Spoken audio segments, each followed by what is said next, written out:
Welcome to another Bible study. And I'm Deacon Graham of the House of Worship Church.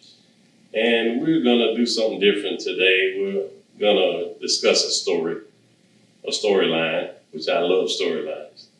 But I'm going to try to give you a little recap on what's going on. If you would turn to 1 Kings chapter 11, verse 43. And we see that Solomon, the wise King Solomon, is dead now. And Rehoboam, his son, is taken over. And it says that Solomon slept with his fathers and was buried in the city of David, his father. And Rehoboam, his son, reigned in his stead. So I just wanted you to get the character of Rehoboam. He's the king. And then over in the 12th chapter, I'm going to give you a little more background. There was a division in Jerusalem. And part of the people went one way and the other people went the other way. Well, Rehoboam was the king of Judah, and the rest of the tribes, they didn't want Rehoboam. Reason being, they told him that his father had put a hard tax on him and was hard on them. And he said that if you would lighten the load and not, we'll let you be our king. And he told them, he talked to the counselor, and they said that would be a good idea. The people would love that if you did. Kind of like what we're going through right now, right?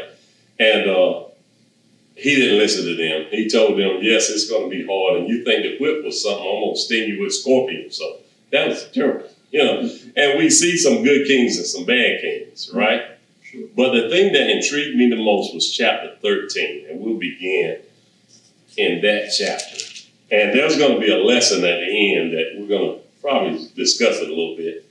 But I found it very intriguing that 1 Kings chapter 13. Now we got Rehoboam.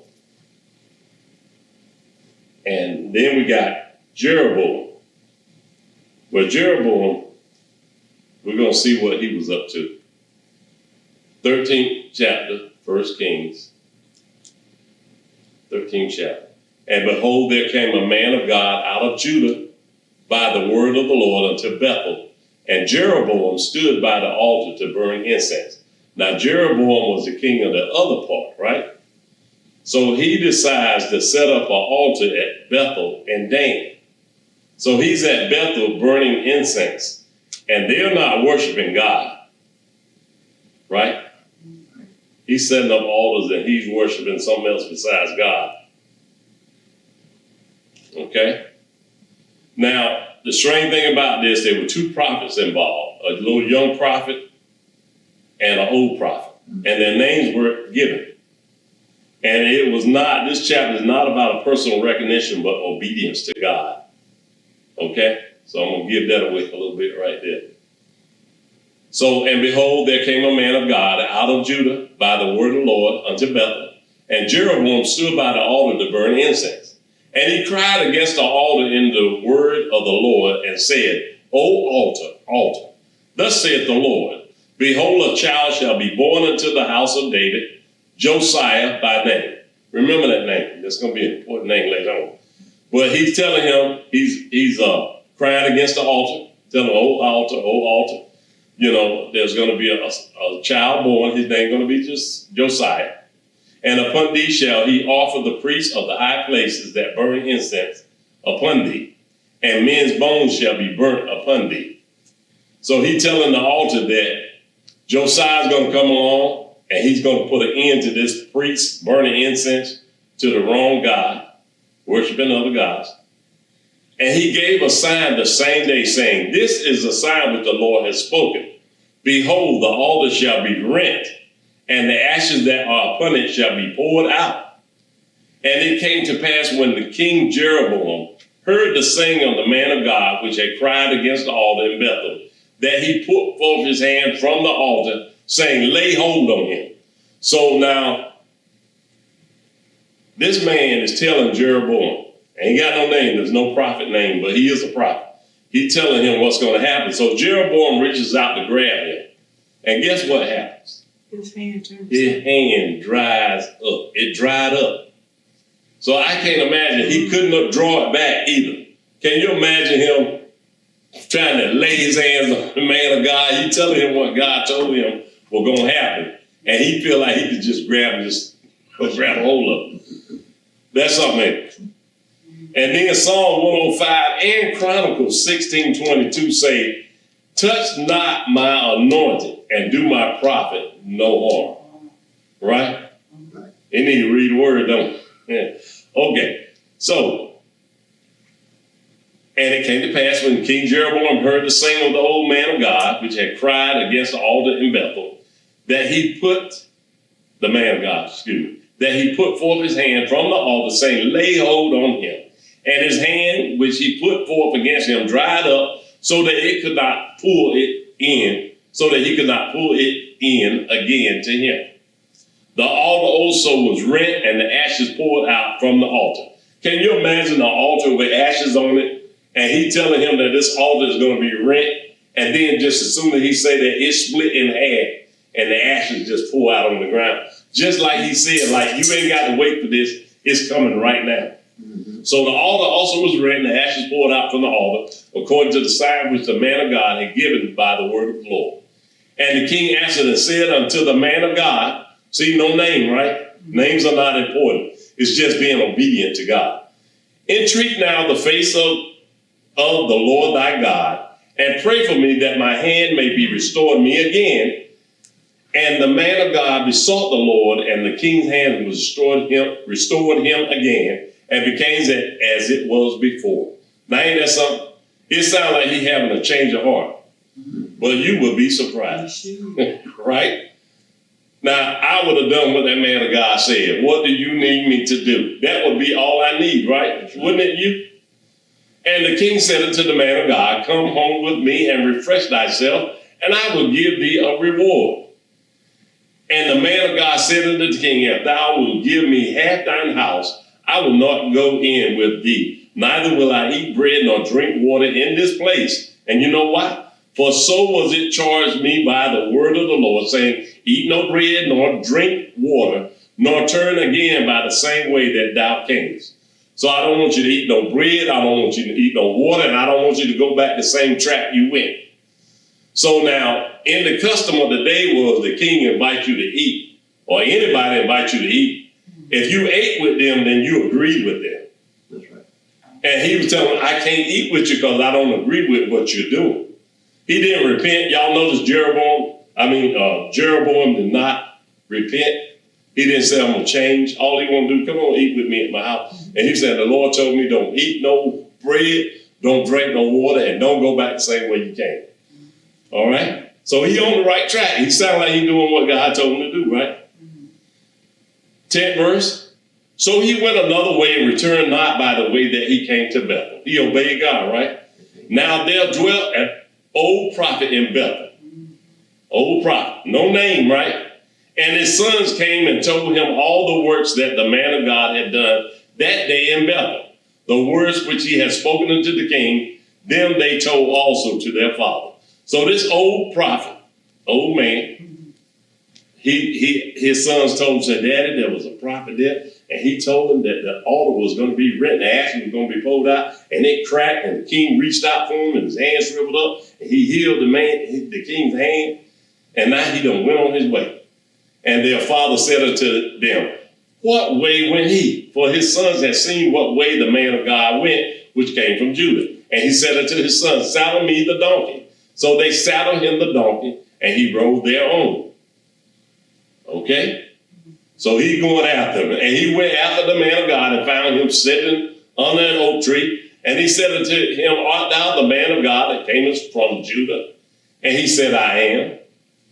Right? Then he said unto him, come home with me and eat bread.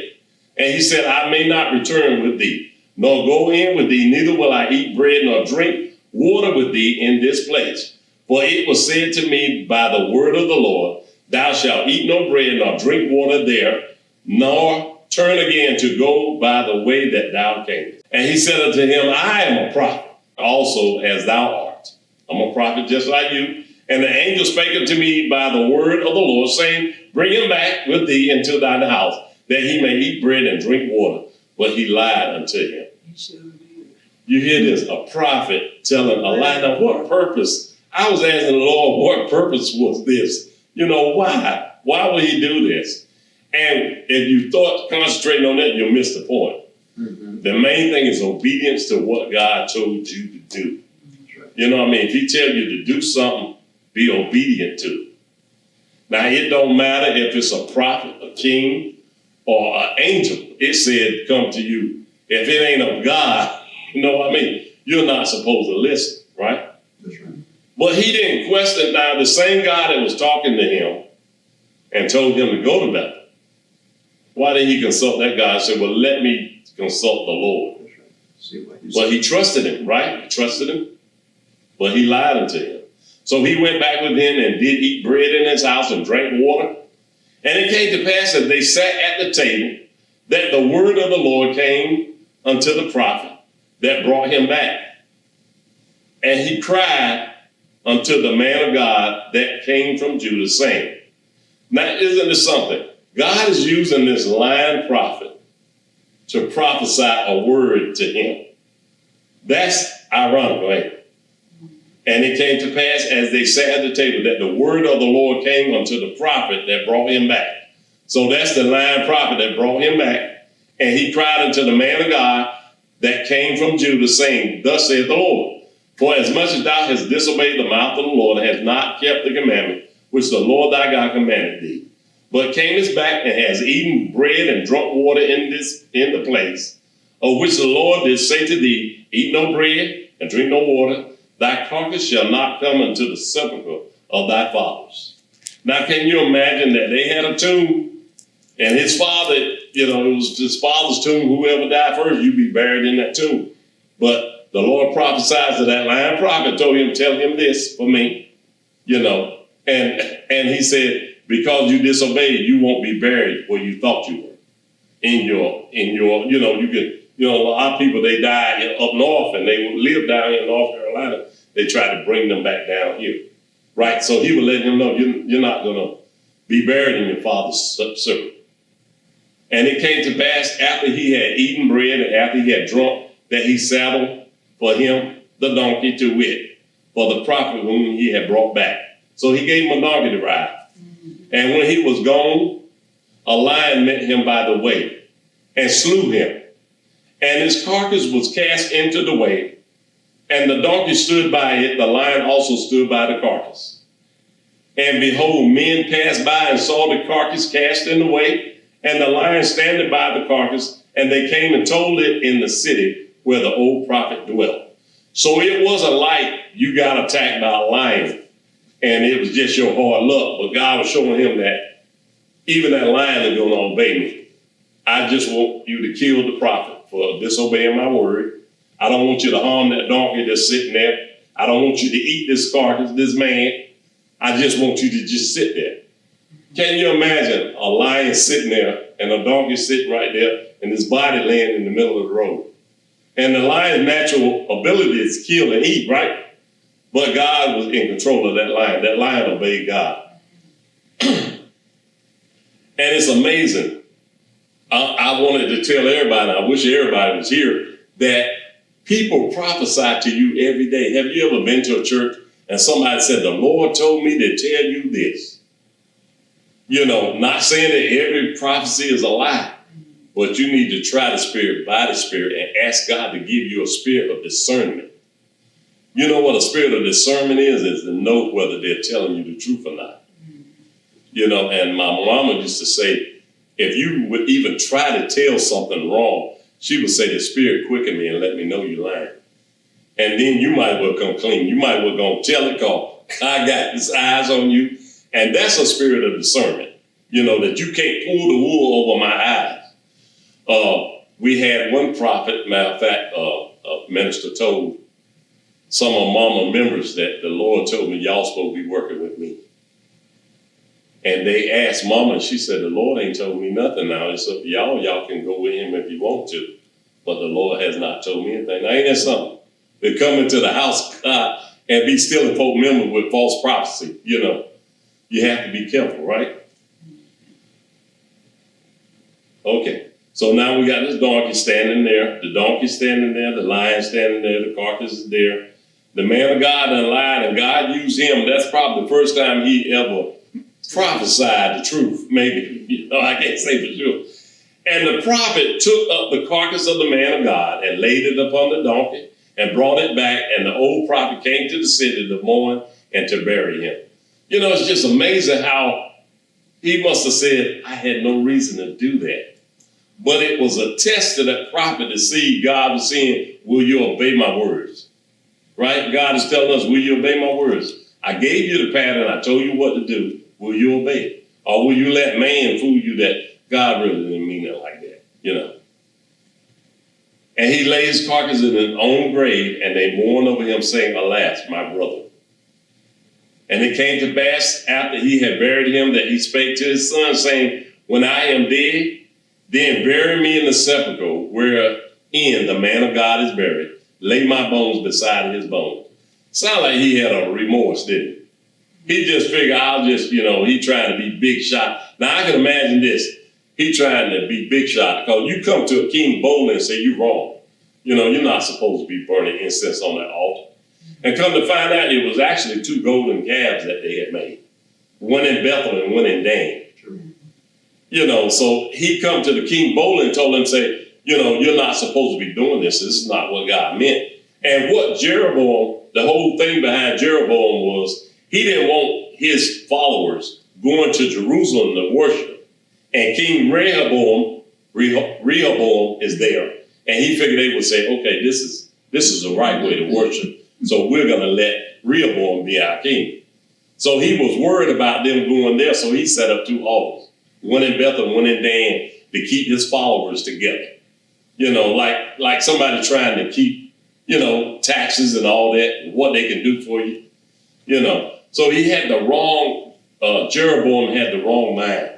And we see that people, they'll be loyal to a follower even though they ain't living right, if they're not living right. Okay, 32, for the saying which he cried by the word of the Lord. So he told his sons, make sure when I die, put my bones beside his bone. For the saying which he cried by the word of the Lord against the altar in Bethel, and against all the houses of the high places which are in the cities of Samaria, shall surely come to pass. So this prophet saying what he said is going to surely come to pass. After this thing, Jeroboam returned not from his evil ways. Now this man done, he done reached out for this man of God. Hand done dried up, shriveled up, couldn't pull it back. This man healed his hand, told him you're wrong for offering this sacrifice on this altar. And he kept right on doing it. Isn't that something? That you get a warning like that, right? Jeroboam returned not from his evil way, but made again of the lowest of the people priests of the high places. You know what that meant? The Levites were the only ones that were supposed to serve in the temple, offer sacrifices and burn incense. But he found some low people, low standards. They weren't Levites. And he said, I want y'all to be my priests. And he kept that thing going, right? Okay, so after this thing, Jeroboam returned not from his evil ways, but made again of the lowest of the people priests of the high places. Whosoever would, he consecrated him, and he became one of the priests of the high places. Now, isn't that something? And this thing became sin unto the house of Jeroboam, even to cut it off and destroy it from off the face of the earth. Okay. So now y'all remember that name Josiah, right? Now, I was wondering, I said, well, did all this come to pass? And if you turn to 2 Kings, I'm going to try to read this. Chapter 22. Chapter 22. Here's Josiah coming on the scene. You know how long it's been since this prophecy was? It was 300 years. So that's something that if a prophet prophesies something, see do it come true, right? Would you be willing to wait 300 years to find out? But see, God ain't on the same timeline that we are on, but he works it out anyway. So 22:1, Josiah was 8 years old when he began to reign, and he reigned 31 years in Jerusalem. And his mother's name was Jedidah. the daughter of Adai of Boscat. And he did that which was right in the sight of the Lord. Now, we heard that before, right? They did what was right in the sight of the Lord. They did what was evil in the sight of the Lord. But this guy, Josiah, he does what's right in the sight of the Lord and walked in the ways of David, his father, and turned not aside to the right hand or to the left. So he was in the middle of the road. He was following, doing what was right. And it came to pass in the 18th year of King Josiah that the king sent Shaphan, the son of Azaliah, son of Meshullam, the scribe, to the house of the Lord, saying, now listen to this. He's 8 years old, and then 18 years later, how much is that? 26? So he 8 years old when he becomes the king.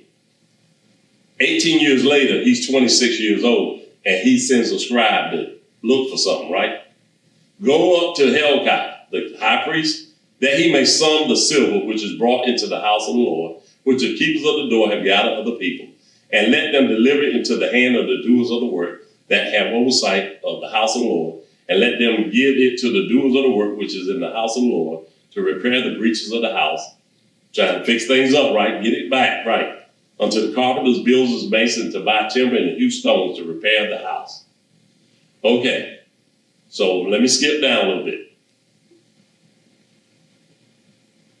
Okay, I'm gonna go on. I think I can read this pretty fast. Howbeit, there was no reckoning made with them of the money that was delivered into their hand, because they dealt faithfully. And Hilkiah the priest, so they didn't have to keep counting. They dealt fair. Hilkiah the high priest said unto Shaphan the scribe, I have found the book of the law in the house of the Lord. And Hilkiah gave the book to Shaphan, and he read it. Can you imagine everybody everywhere serving other idols, and there's a little scroll underneath, tucked under something, probably with dust on it, and he finds this book, right? And he said, I found the law. And the Shaphan the scribe came to the king and brought the king word. Josiah, he's the king, brought him word again and said, thy servant have gathered the money that was found in the house, and have delivered it into the hand of them that do the work, and have oversight of the house of the Lord. And Shaphan the scribe showed the king, saying, Hilkiah the priest have delivered me a book. And Shaphan read it before the king.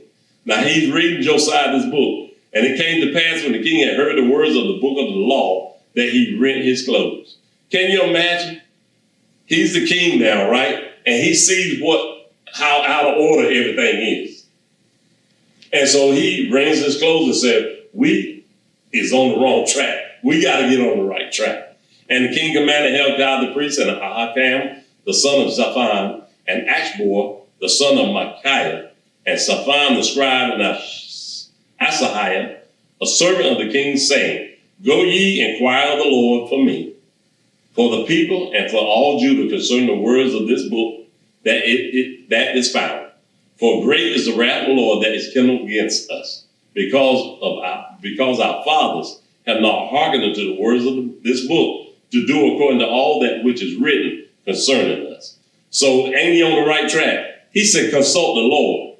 He ain't coming up with his own idea. He told him to go and consult the Lord. So Hilkiah the priest and Ahikam and Achbor and Shaphan and Asahiah went unto Huldah, the prophetess, the wife of Shallum, the son of Tikvah, the son of Harhas, keeper of the wardrobe. Now she dwelt in Jerusalem in the college, and they communed with her. And she said unto them, thus saith the Lord God of Israel, tell me the man that sent you to me. Thus saith the Lord, behold, I will bring evil upon this place and upon the inhabitants thereof, even all the words of the book which the Lord, the king of Judah, have read. Because they have forsaken me and have burned incense unto other gods, that they might provoke me to anger with all the works of their hands. Therefore my wrath shall be kindled against this place and shall not be quenched. But to the king of Judah, which sent you to inquire of the Lord, thus shall ye say to him, thus saith the Lord God of Israel, as touching the words which thou hast heard, because thine heart was tender, Josiah's heart was tender, and thou hast humbled thyself before the Lord, you rent your clothes and you want to get it right.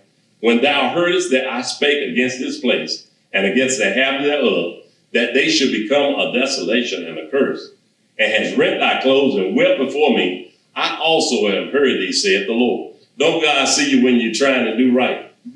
Behold, therefore, I will gather thee unto thy fathers, and thou shalt be gathered into the grave in peace. And thy eyes shall not see all the evil which I will bring upon this place. And they brought the king word again. So now they find out, this prophet tell them, because the Lord is telling me, because you were trying to do right, Josiah, you ain't going to see the destruction that's coming. You'll be long gone before this get here. Okay? Ain't God good? Ain't he all right?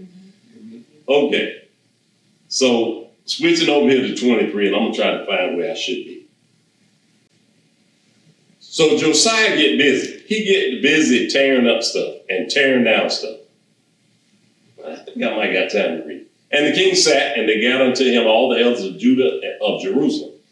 And the king went up in the house of the Lord, and all the men of Judah and all the inhabitants of Jerusalem with him, and the priests and the prophets and all the people, both small and great. And he read in their ears all the words of the book of the covenant, which was found in the house of the Lord. So he read it to the people.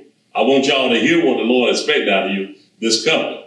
And the king stood by a pillar and made a covenant before the Lord, to walk after the Lord, and to keep his commandments and his testimonies and his statutes with all their heart and all their soul, and to perform the words of this covenant that were written in this book. And all the people stood to the covenant. So they agreed to it. We're going to do it, And the king commanded Hilkiah, the high priest, and the priests of the second order, and the keepers of the door, to bring forth out of the temple of the Lord all the vessels that were made for Baal, and for the grove, and for all the hosts of heaven. And he burned them without Jerusalem in the fields of Kidron, and carried the ashes of them unto Bethel. So there's that word Bethel again, right? Jeroboam in there burning incense, now he gone, right? So he's trying to set everything straight. He said, bring me all them vessels that they use for Baal. We're not going to use them. We're going to burn them up, right? And he put down the idolatrous priests, whom the king of Judah had ordained to burn incense in the high places, in the cities of Judah, in the places round about Jerusalem. Them also that burn incense unto Baal, to the sun and to the moon and to the planets and all the hosts of heaven. Okay, I'm going to skip down. Let me skip down and go and get to the point. 15th verse. Moreover, the altar that was at Bethel, and the high places which Jeroboam the son of Nebat, who made Israel's sin, had made. Both that altar and the high places he brake down, and burned down the high places that stamped it to small powder, and burned the grove. So them little groves that they sawed up, them little flowery little places with a little altar in there, he burned all that up into powder. And as Josiah turned himself, he spied the sepulchre that were there in the mount, and sent and took the bones out of the sepulchres, and burned them upon the altar, and polluted it, according to the word of the Lord which the man of God proclaimed, who proclaimed these words. So that prophecy that no-name prophet told him was going to happen, Josiah is actually doing it. He's at that altar, he's burning it up into powder, and he's doing what he's supposed to do. Then he said, what title is that I see? And the men of the city told him, it is the sepulchre of the man of God, which came from Judah, and proclaimed these things that thou hast done against the altar of Bethel. And he said, let him alone. Let no man move his bone. So they let his bones alone, with the bones of the prophet that came out of Samaria. You remember the man that overtook him and fooled him and told him a lie, and fooled him to believe that God had told him it's okay, go on back. So he says not to bother his bones, leave them alone. And all the house also of the high priests that were in the cities of Samaria, which the kings of Israel had made to provoke the Lord to anger, Josiah took away and did to them according to all the acts that he had done in Bethel. So it's amazing how prophecy took 300 years, but God was in the midst of that. You see what I'm saying? A whole lot of things could have went wrong, right? Mm-hmm. Somebody could have took them bones out of there. That prophet's son could have not listened to him and not buried him in there with that prophet. But all that went according to God's plan. So, like I said, what we need to do is when God tells you something, believe it. If he tells you to do something, you know it was him. And I always be, if we get ready to make a decision, I say, well, let's pray about it, ask the Lord. and we'll pray about it. And when we come up with that decision, it's like you got a peace. You know that that's God's will, But these prophets and stuff, God was actually talking to them. They could hear the voice of God. You see what I'm saying? And we get that same thing. Have you ever had God talk to you and you know it was him? You know it was him told you and you believed it and it came to pass. So, that was bad how that prophet, you wanted to see everybody get justice that they did wrong. But I was saying, why are the names left out? And it was saying that the names are not personal, was not important. It was obedience to God's word, following God's word, and then a discernment. When somebody's telling you something wrong, like I was saying earlier, people will prophesy to you and say, the Lord told me to tell you this. And if you go on a whim and a prayer and start following what they told you, ain't no telling where you lie to end up at. But you got to listen to the voice of God. He said, my sheep hear my voice, and a stranger they will not follow. Right? That's right. So I said, seek God in all that you do.